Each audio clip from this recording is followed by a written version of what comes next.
عزیزی فراز کی وساطت سے یہ موقع میسر آیا. سبحان اللہ.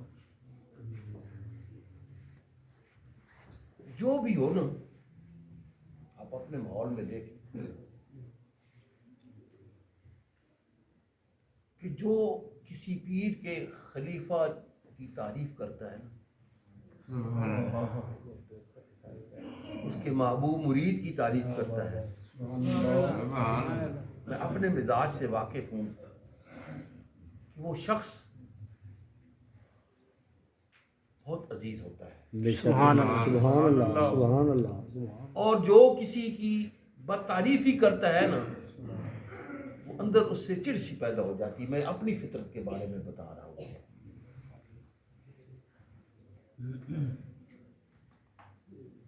حضور علیہ الصلوۃ والسلام کے وہ صحابہ کرام جنہوں نے سہولت کے دنوں میں نہیں،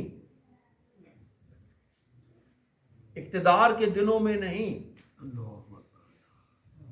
مال و دولت کی فراوانی نبی پاک کے پاس ہو اس وجہ سے نہیں، بلکہ ان دنوں میں ساتھ دیا، ان دنوں میں ایمان لائے، ان دنوں میں آپ کی اطاعت کی، ان دنوں نے آپ کی غلامی کا قلادہ اپنی گردن میں پہنا. جب یہ کہنا کہ اشہد اللہ الہ الا اللہ ہو واشہد ان محمد رسول اللہ، گویا دعوت عام دینا تھا کہ آؤ مجھے پتھر مارو، آؤ مجھ پر تیروں کی بارش کرو، آؤ میری گردن پہ خنجر چلاؤ، آؤ تپتے انگاروں پہ مجھے لٹاؤ، کوئی تم سے باز پرس کرنے والا دوستوں کو بتاتا ہوں کہ جن حالات میں ابو بکر و عمر رضی اللہ تعالیٰ عنہما، عبیدہ بن جراح رضی اللہ تعالیٰ عنہ، حضرت علی کرم اللہ وجہہ، حضرت عثمان غنی رضی اللہ تعالیٰ عنہ، حضرت عمار رضی اللہ تعالیٰ عنہ، حضرت یاسر رضی اللہ تعالیٰ عنہ، یہ ہستیاں ایمان لائی تھی نا، یہ وہ پورا شوب دور تھا کہ دنیا کو دعوت دینا تھا، اور جو جی چاہے ظلم کرو، تم سے کوئی باز پرس نہیں. سبحان اللہ. جب رسول اللہ صلی اللہ علیہ وسلم نے مکہ والوں کے ظلم سے بچنے کے لیے اپنے صحابہ کو ہجرت کی اجازت دی تو بہت سے صحابہ کرام گروہ در گروہ حبشہ کی جانب ہجرت کر کے گئے. انہی میں حضرت جعفر طیار رضی اللہ تعالیٰ عنہ بھی تھے، جو حضرت علی کرم اللہ وجہہ کے بھائی اور رسول اللہ صلی اللہ علیہ وسلم کے چچا کے بیٹے تھے. پیچھے پیچھے مکہ کے سردار پہنچ گئے اور انہوں نے جا کے نجاشی بادشاہ حبشہ سے کہا کہ ہمارے کچھ سرپھرے نوجوان جو اپنے دین سے بہک گئے ہیں، کسی کے خائف میں آ کر، کسی کے کہنے میں آ کر وہ اے بادشاہ تیرے ملک میں آ گئے ہیں، ہمیں وہ واپس دو تاکہ ہم ان کے عقائد کی اور ان کے اعمال کی اصلاح کر سکیں. تو نجاشی بڑا سیانہ بادشاہ تھا. انہوں نے کہا کہ یہ اتنے لوگ جو آ گئے میرے پاس اور یہ ان کے پیچھے پیچھے ہیں، معاملہ ضرور کوئی اہم ہے، معاملہ ضرور کوئی اہم ہے. اس نے کہا بھئی نہیں، ایسے میں آپ کو نہیں دے سکتا، بلکہ کل دربار ہوگا، میں ان کو بھی بلاؤں گا، تم اپنا مقدمہ پیش کرنا، میں ان سے جواب طلبی کروں گا، پھر میں مطمئن ہو کر وہ تمہیں سونپ دوں گا. جب ان کو پیغام پہنچا مسلمانوں کو کہ کل بادشاہ نے تمہیں دربار میں بلایا ہے، تو انہوں نے صلاح مشورہ کیا اور سب نے کہا کہ کل ہماری جانب سے ہماری نمائندگی وہ کرے گا جو رسول اللہ صلی اللہ علیہ وسلم کی گود میں جس نے پرورش پائی ہے، اور آپ صلی اللہ علیہ وسلم کے انفرادی اور اجتماعی تمام حالات سے وہ واقف ہے. تو وہ قرآ فعال جو ہے وہ حضرت جعفر طیار رضی اللہ تعالیٰ عنہ کے نام پڑا. تو حضرت ام سلمہ رضی اللہ تعالیٰ عنہ روایت فرماتی ہیں کہ جب دوسرے دن کفار مکہ نے اپنا مقدمہ پیش کیا اور نجاشی نے جب ہم سے پوچھا تو ہماری نمائندگی کرتے ہوئے حضرت جعفر طیار نے کہا ایھا الملک، اے بادشاہ، ایھا الملک، اے بادشاہ، کننا من قوم جاہلیہ، کننا قوم جاہلیہ، ہم نرے جاہل تھے، ہم نرے جاہل تھے، ہم اپنے یتیم کو مال کھاتے تھے، ہم اپنے غریب بھائیوں پر ظلم کرتے تھے، ہم میں سے جو طاقتور ہوتا تھا وہ غریب کا مال، اس کا پلاٹ، اس کی جائیدادیں غصب کر لیا کرتا تھا.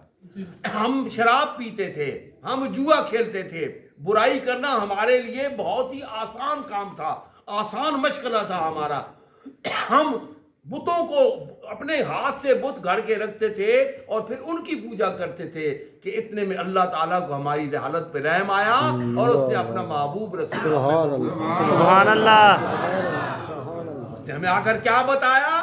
اس نے ہمیں آ کر بتایا کہ حسن جوار, اپنے پڑوسی کے ساتھ اچھا سلوک کیا کرو. اس نے ہمیں آپ بتایا کہ تمہارا معبود ایک ہے, صرف اس کو سجدہ کیا کرو. اس نے ہمیں آ کر بتایا کہ اخلاقی برائیوں سے رک جاؤ, یہ معاشرے میں بدامنی پیدا کرتی ہیں. ہم نے اے بادشاہ آمنا ہو وصدقنا ہو, ہم نے اس کی ان باتوں کو مانا اور اس کی تصدیق کی. ہم برائیوں سے رک گئے. جب ہم رک گئے تو ہمارے مکہ والے, ہمارے خاندان والے, ہمارے برادری والے, قبیلے والوں کو بہت غصہ آیا.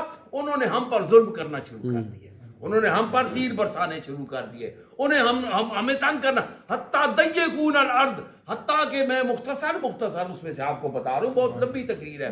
یہاں تک کہ جب مکہ کی زمین ہم پر تنگ ہو گئی تو اللہ کے رسول کے حکم سے ہم نے اپنے شہر کو چھوڑا اور تیرے پاس آ کر پناہ لی کہ ہمیں یہاں تیری جوار میں سکون اور امن ملے گا. ہم امن کی تلاش کرنے کے لیے یہاں پہنچے ہیں. تو وہ وقت تھا کہ جب یہ کہنا کہ میں اللہ کا بندہ ہوں اور اللہ کے رسول کا غلام ہوں, گویا دعوت عام تھا کہ آؤ مجھ پر ظلم کرو, آؤ مجھ پر تیر برساؤ, آج مجھ تنگ کرو. ان حالات میں جو صحابہ کرام ایمان لائے تھے ان کے بارے میں اللہ تعالیٰ کیا فرماتے ہیں؟ والذین آمنوا, سبحان اللہ. ان کٹھن حالات میں وہ لوگ جو ایمان لائے, والذین آمنوا وہاجروا, پھر گھر بار چھوڑا, پھر جب مکہ والے پیچھے آئے تو وجاہدوا فی سبیل اللہ, انہوں نے اللہ کے دین کے غلبہ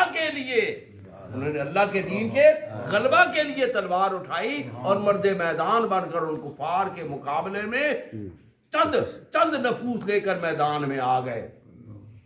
اور پھر وہ لوگ جب یہ مکہ چھوڑ کر آئے تھے جنہوں نے ان کو مدینہ میں پناہ دی تھی, ان کا ساتھ دیا, ان کے ساتھ کھڑے ہوئے, والذین آووا ونصروا, اور جب یہ کفار کے مقابلے میں میدان میں آئے تو وہ بھی اپنی جانیں کا نذرانہ پیش کرنے کے لیے میدان میں آ گئے. اپنی جانوں کا نذرانہ پیش کرنے کے لیے میدان میں آ گئے. اولئک هم المؤمنون حقا, یہ دو گروہ ہیں, یہ پکے مومن ہیں. سبحان اللہ. جو کائنات کا خالق و مالک ہوں, یہ جو محمد کا رب ہوں, میں کہتا ہوں اولئک هم المؤمنون حقا, یہ پکے مومن ہیں. ان کی ایمان پر شک کرنے والا وہ مجھ پر شک کرنے والا. اللہ کو ایمان کی سند ایک ہے نا, کوئی پیر کسی کو ایمان کی سند دے دے, کوئی مولوی کسی کو ایمان کی سند دے دے, کوئی اور مومن دوسرے کو ایمان کی سند دے دے. یہ دو گروہ وہ ہیں جن کو میں خالق کائنات, مالک کائنات جو ہے وہ ایمان کی سند دیتا ہوں. سبحان اللہ. اور صرف ایمان کی نہیں بلکہ حقیقی ایمان کی. انما المؤمنون حقا, یہ حقیقت میں مومن ہیں. لہم مغفرۃ ورزق کریم. لیکن یہ نہ سوچنا کہ کبھی ان سے کوئی کمی بیشی نہیں ہوگی, ان سے کوئی کمی بھی ہوگی, بیشی بھی ہوگی, لیکن میں اللہ اعلان کرتا ہوں کہ ان کی ساری کمزوریاں معاف. سبحان اللہ. واہ واہ. سبحان اللہ. یا رسول اللہ. تاکید ہمارے علیہ چورا شریف لہم مغفرۃ ورزق کریم. ایک دفعہ رسول اللہ صلی اللہ علیہ وسلم نے عمر فاروق رضی اللہ تعالی عنہ سے فرمایا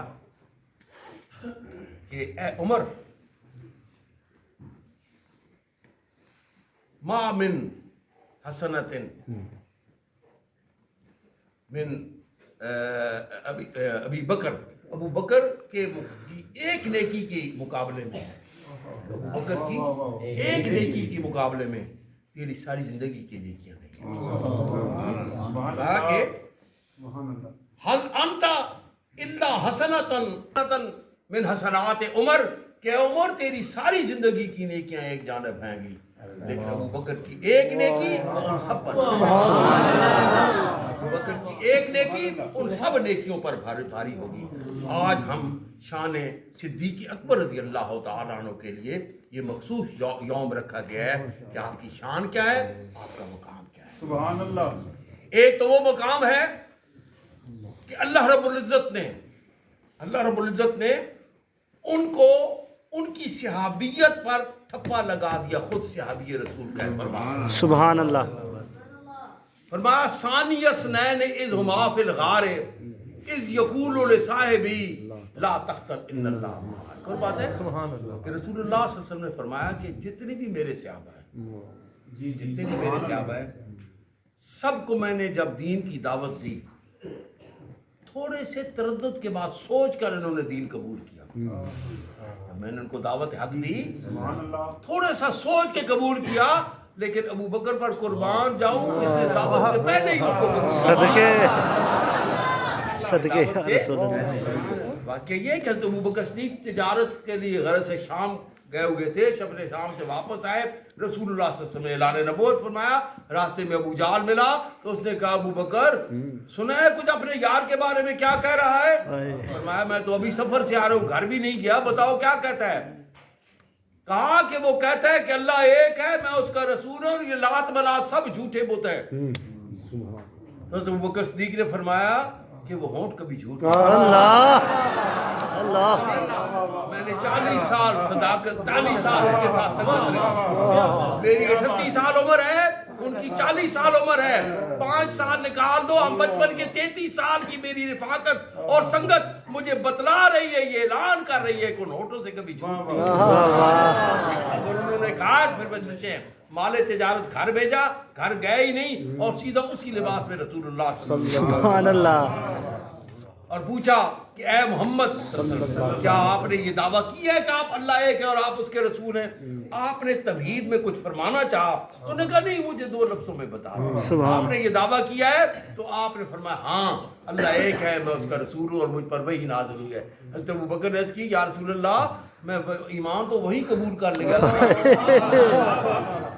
تصدیق تو میں نے وہی کر دی تھی, لیکن میں اپنے ایمان کا اظہار آپ کی دعوت سے پہلے لے کر اس میں تقدیم نہیں حاصل کرنا, سبحان اللہ, پہلے نہیں کرنا چاہتا تھا. میں چاہتا تھا کہ آپ اپنی دعوت کا اظہار میرے سامنے فرمائیں اور پھر میں اپنے ایمان کا اظہار سبحان اللہ, میں اپنے ایمان کا اظہار کروں. حضرت عائشہ صدیقہ رضی اللہ تعالیٰ عنہ روایت فرماتی ہیں کہ رأیت ثلاثۃ اقمار سقطنا فی حجرتی.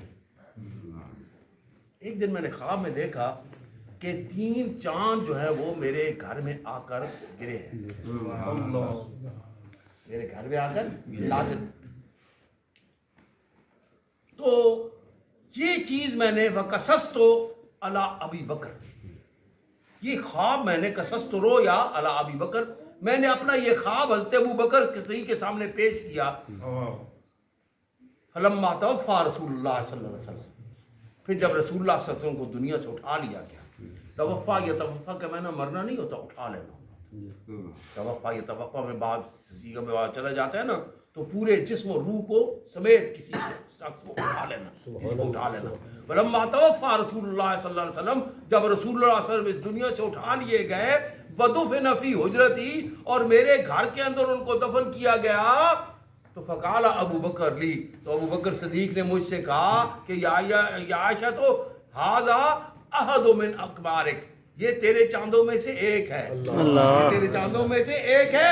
وہ خیر لہم خیر منہم, اور یہ ان میں سے سب سے بہتر ہے, ان میں سے سب سے بہتر ہے. تو رسول اللہ صلی اللہ علیہ وسلم حضرت علی کرم اللہ جی فرماتے ہیں کہ وہی کا مزاج شناس, وہی کا مزاج شناس ہم میں سے سب سے زیادہ ابو بکر, سبحان اللہ, سبحان اللہ, سب سے زیادہ ابو بکر تھا. کیونکہ جب آیت کریمہ نازل ہوئی کہ اتممت لکم نعمتی ورضیت لکم الاسلام دینا, اليوم اکملت لکم نعمتی ورضیت لکم الاسلام دینا, کہ آج ہم نے اپنی نعمتوں کا اتمام کیا اور تمہارے لیے دین اسلام کو پسند کیا ہے. تو سب صحابہ خوشی کا اظہار کرنے لگے, آج دین مکمل ہو گیا. لیکن ہم نے دیکھا کہ ابو بکر کے آنسو نہیں رکھ رہے, پیچھے کھڑا رو رہا تھا. پھر جب تھوڑے ہی عرصے کے بعد رسول اللہ سے ہم سے جدا ہوئے, تو پھر ہم نے نتیجہ نکالا کہ ابو بکر ہم میں سے سب سے زیادہ مزاج چلا. مگر ہم میں سے سب سے زیادہ معراج شناس نبوت تھا. آپ نے خطبہ پہلا ارشاد فرمایا, کیا فرمایا؟ فرمایا کہ واللہ, اللہ کی قسم. پہلا خطبہ خلافت کے حضور کے بعد, واللہ, اللہ کی قسم, ما کنت حریصا علی الامارہ, مجھے خلافت اور امارت پر کوئی حرص اور لالچ نہیں تھا. مجھے امارت اور خلافت کا کوئی لالچ اور حرص نہیں تھا.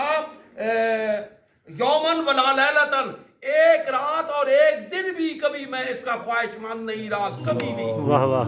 ایک دن اور ایک رات بھی میں اس کا خواہش, ولا کنت فیہا راغبا, اور نہیں اس میں مجھے کوئی دلچسپی تھی اور رغبت تھی. ولا سالتها اللہ قط فی سر ولا علانیہ, نہ میں نے کبھی اپنی تنہائیوں میں اور نہ بھی کبھی ظاہر اپنے اللہ سے اس کو مانگا تھا, اس کی دعا. سبحان اللہ. وبالی فی الامارت من راحت, اور امارت میں اور خلافت میں میرے لیے کوئی راحت نہیں ہے, کوئی آرام نہیں ہے, کوئی سکون نہیں ہے. خبردار ہے لوگو, اطیعونی ما اطاعت اللہ و رسولہ, میری اطاعت کرنا جب تک میں اللہ اور اس کے رسول کی اطاعت کرتا رہوں. واہ واہ. سبحان اللہ. فإن عصیت اللہ و رسولہ, اور جب میں اللہ اور اس کے رسول کی نافرمانی کروں, ما لا طاعت لی علیکم, میری اطاعت کا قلادہ تمہاری گردنوں سے آزاد نکل جائے گا, تمہاری گردنیں میری اطاعت کے قلادے سے آزاد ہو جائے گی. یہ پہلا فرمان ہے. تو گویا یہ قیامت تک آنے والے مومنین و صالحین کے لیے حضرت ابوبکر صدیق رضی اللہ تعالی عنہ نے رہنمائی فرمائی کہ بڑے سے بڑے خاندان سے تعلق رکھنے والا ہو, بڑے سے بڑے ولی کی اولاد ہو, بڑے سے بڑے عالم کی اولاد ہو, لیکن اس کے ساتھ رغبت, اس کے ساتھ محبت, اس کے ساتھ اطاعت اسی وقت تک ہے جب تک وہ اللہ اور اس کے رسول کی اطاعت کرنے والا. آج یہاں معاشرے میں ہم نے بہت سی چھوٹی چھوٹی خدائیاں بنانے والوں کی دروں پہ جھکنا شروع کر دیا کہ فلاں فلاں کی اولاد ہے, فلاں فلاں کی اولاد ہے. نہیں, آپ نے فرمایا کہ اس کے ساتھ محبت, اس کے ساتھ اطاعت, اس کی بات ماننا اس وقت تک ضروری ہے جب تک وہ خود اللہ اور اس کے رسول کی بات مان رہا ہو, اور جب اس کی زندگی اللہ اور اس کے رسول کے فرمان, آپ کی اطاعت, آپ کی فرمانبرداری سے نکل جائے, تو پھر تمہاری گردنیں اس کی غلامی سے, اس کی محبت سے آزاد ہو جائیں گی. جب عائشہ صدیقہ رضی اللہ تعالی عنہا آپ پر تہمت لگائی گئی, اور اس تہمت کا پراپیگنڈا جو کرنے والا تھا سب سے زیادہ وہ حضرت ابوبکر صدیق کا خالہ کا بیٹا تھا, حضرت بستہ رضی اللہ تعالی عنہ. اور وہ غریب مسکین تھے. جب ہجرت کر کے آئے تو حضرت ابوبکر صدیق نے ان کا ماہانہ مقرر کیا ہوا تھا وظیفہ. کھاتے بھی صدیق اکبر تھے, اور ان کی بیٹی پر تہمت لگانے والوں میں بھی سب سے آگے آگے پیش تھے. 50 دن گزر گیا اس تہمت کو. 50ویں دن اللہ تعالیٰ کی جانب سے برات نازل ہوئی. اللہ کی جانب سے برات نازل ہوئی. جب برات کی آیات لے کر جبریل امین نازل ہوئے تو رسول اللہ صلی اللہ علیہ وسلم بھی عیادت کے لیے حضرت عائشہ صدیقہ کے گھر پہ ہوئے تھے. سبحان اللہ. ابوبکر صدیق بھی وہاں موجود تھے, حضرت عائشہ کی ماں بھی وہاں موجود تھیں, عائشہ کی ماں بھی وہاں موجود تھیں. کتنے میں برات کی آیات نازل ہوئی. رسول اللہ صلی اللہ علیہ وسلم نے مبارک دے دی, عائشہ تجھے مبارک ہو, تیری برات ہو چکی. سبحان اللہ. قربان جو صدیق اکبر نے فرمایا کہ عائشہ رسول اللہ کا شکر ادا کرو. اللہ. رسول اللہ نے کہا میں ان کا شکر کیوں ادا کروں, میں تو اپنے اللہ کا شکر ادا کروں گی, میں اپنے اللہ کا شکر ادا کروں گی کہ جس نے میری برات فرما دی, وگرنہ میں بہت پریشان تھا, ورنہ میں بہت پریشان تھی. اس وقت حضرت صدیق اکبر رضی اللہ تعالیٰ عنہ نے دل میں یہ عہد کیا کہ آج کے بعد میں مستہ کی مالی خدمت نہیں کروں گا, آج کے بعد میں مستہ کی مالی خدمت نہیں کروں گا, اس کو وظیفہ نہیں دوں گا. فوراً جبریل امین اللہ تعالیٰ کا حکم لے کر آ گئے کہ یعنی یہ مراد یہ ہے کہ جس طرح اللہ رب العزت چھوٹی چھوٹی باتوں پر رسول اللہ صلی اللہ علیہ وسلم کے قلب انور پر وہی نازل فرما کر رہنمائی فرمایا کرتے تھے, حضرت صدیق اکبر کی بھی فوراً اس